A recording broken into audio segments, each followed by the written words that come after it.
How to trade on KuCoin Exchange mobile app for beginners.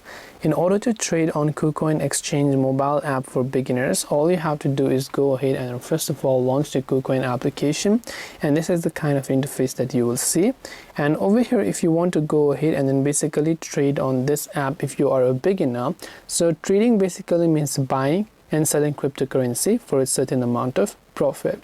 Now first of all, to buy it also you have to make sure to add your payment stub, verify your account, and so on. Once you've done that, you can simply scroll down to this little trending section, and here you will see anything that is trending. So if you want to buy BTC, search for BTC and select that.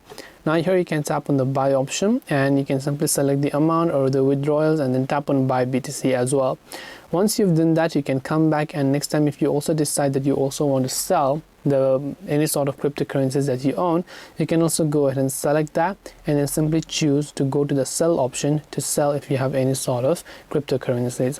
And this, as a beginner, is how you can trade on KuCoin Exchange wallet for beginner. Hope this video was helpful.